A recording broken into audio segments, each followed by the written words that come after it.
ShredMentor Challenge of the Day number 167. Get ready to use all 4 fingers per string for the 4-note per string D minor scale. Here's how it goes.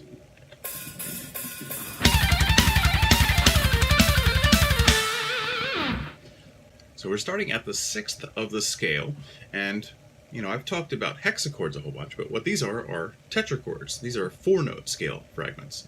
And the 4-note per string thing is definitely a lot harder than the 3-note per string approach on the guitar, but just remember when you try these that everybody that plays the violin, the viola, and the cello is intimately familiar with tetrachords because the fact is that they are tuned in fifths. So you kind of have to use tetrachords on those instruments to even get all the notes.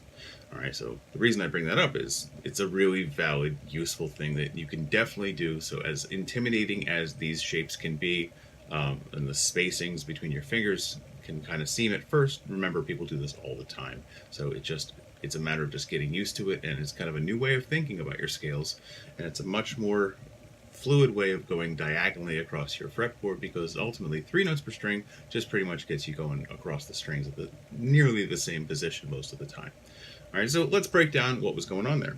I'm starting at the 6th, and I'm doing what I think of as like a 4-note zigzag. Alright, where basically I'm starting at the high note in this case, and I'm descending, ascending, do that again, and then I just descend. It's important that you don't reascend again for 2 reasons. 1, you won't end up flowing naturally into the next phrase, and also it won't be 16 notes. Alright, so the reason I did this is because it's 6 notes, 6 notes, and then 4 notes. And that makes it work with 4/4 in 16th notes. So I'm going to do the same thing from the next note down in the scale, alright, because I left off here. 6, 5, 4, 3, 4, 5, 6, 5, 4, 3, 4, 5, 6, 5, 4, 3, 2. And this is where I do the same pattern again, but now the stretch is even more of a pain because it's all whole steps. Alright, so at least that part isn't up in the air. There's nothing else you have to memorize about this part. It's just get every finger 2 frets away from the last.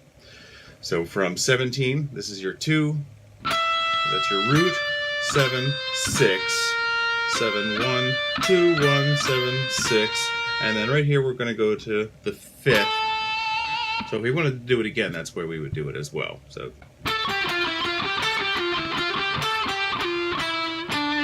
alright, so I only did it the 2 times just to kind of illustrate the point, but here it is all together, a little more slowly than the first time.